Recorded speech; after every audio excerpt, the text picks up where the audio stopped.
Well, barn cats have been described as ecological disasters. Think about that for a minute.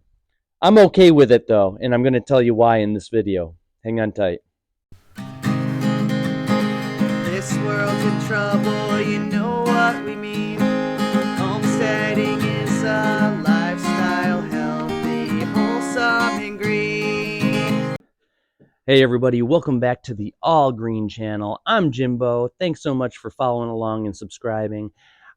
I want to talk about barn cats with you today. This is LBJ, Litterbox Johnson.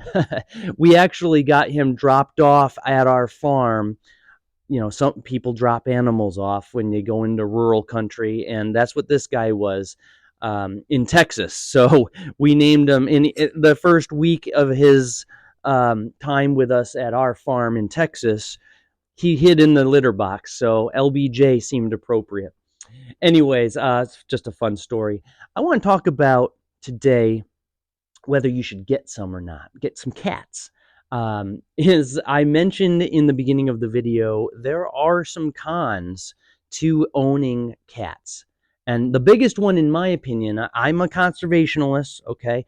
But these guys, when they live outside, I mean, they're hunters, they're killers, they're ecological disasters waiting to happen. That's the truth.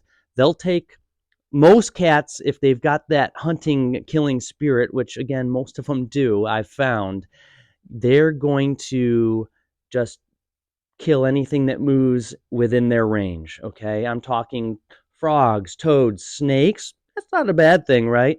Rodents.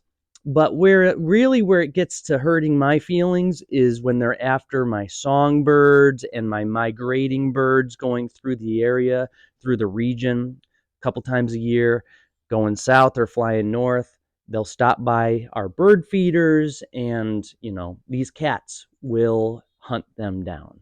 And it's not my favorite thing in the world. So there's some things I do to prevent that, but I just want to let you know that is one of the cons that you can expect having a cat. I've had a cat when I was a kid. I remember seeing her.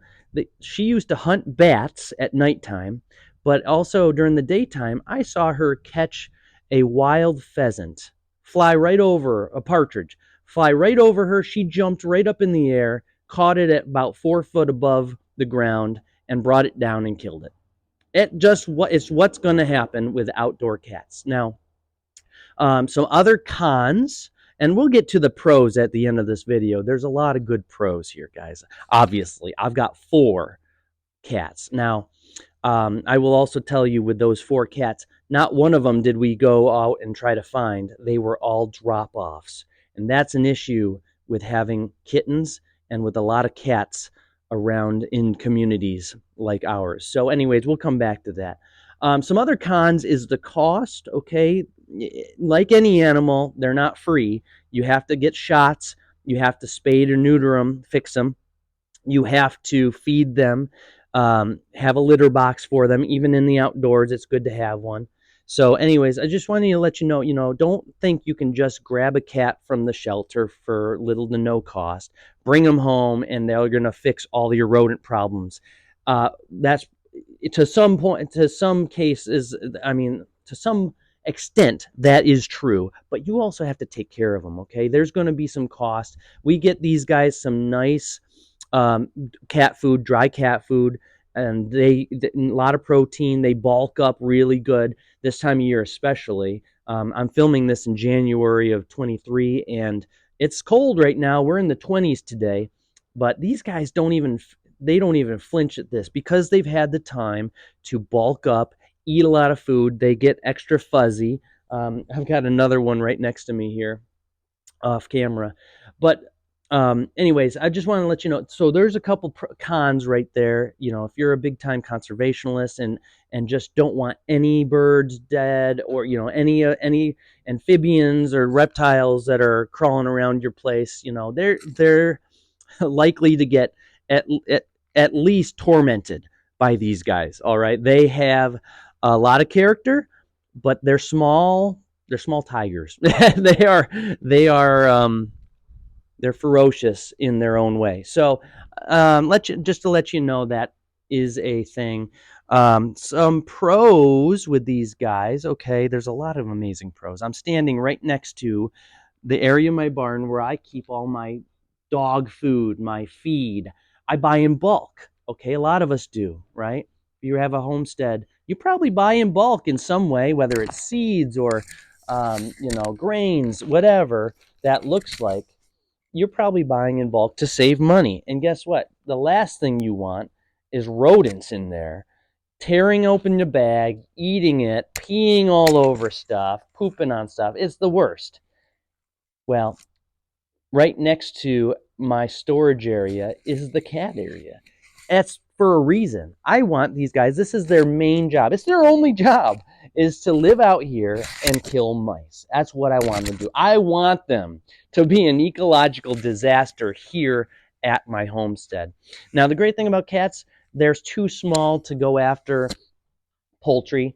They're too small to affect anything that I'm growing or I'm raising here on the homestead. That's a good thing.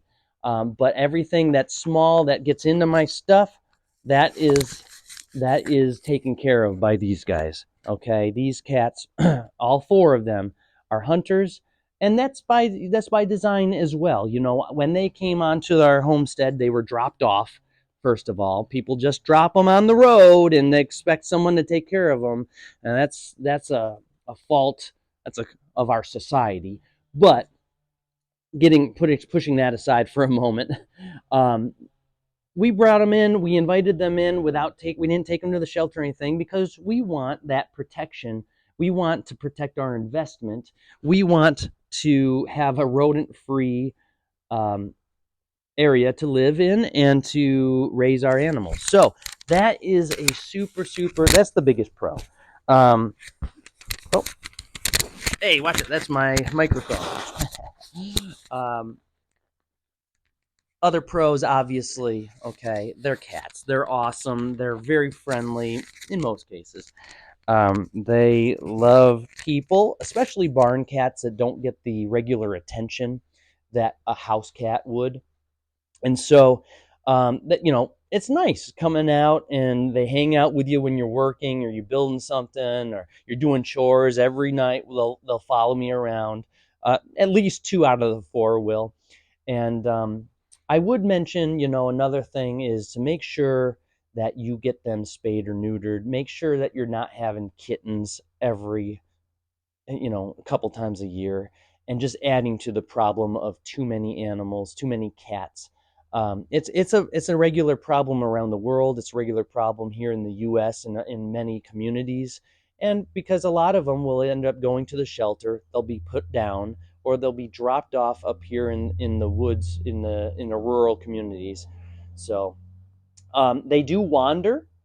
Cats will go out to the neighbors and explore. They're explorers. They're hunters. It's really what they're doing. And some of them will do that more than others. A couple of ours are homebodies. They love it here. They know where the food dish is. They know where the water is. Our heated water for them. We also provide a heated shelter inside the barn that they can go in and warm up. But like I mentioned before, they're all fattened up for the winter, and they do that naturally, and they get nice and fuzzy. Now, I would never move an indoor cat outdoors and expect them to perform the same way or even survive in some cases. You got to be very careful with that. If you have an indoor cat that's all they've ever known, don't put them out in the barn in extreme conditions, especially like winters like this where it's 20 degrees out right now. That they're not going to do well. Okay, so um, start them from kittens right outside in the barn in some nice weather. Give them heat if they need it, and they will grow to getting used to this environment. Okay, not every cat needs to be an indoor cat. And so, anyways, I just thought you would find it interesting. I hope you found it useful as an idea. A lot. I expect a lot of these people, you watching this, will be wondering, well, should I get a cat or not and to live outside? Well, my recommendation is yes. Okay. There's obvious things you got to worry about: getting hit in the road, breeding with the neighbor's cat, stuff like that. But those things you can work on. You can work and negate some of that risk, some of those cons. Okay, so we love them. We love having them. This is Zeke. They do an amazing job. Okay, and I'd recommend that you all would consider it as an option for rodent control. Anyways, we're going to end it here. You all take care. Thanks again for following.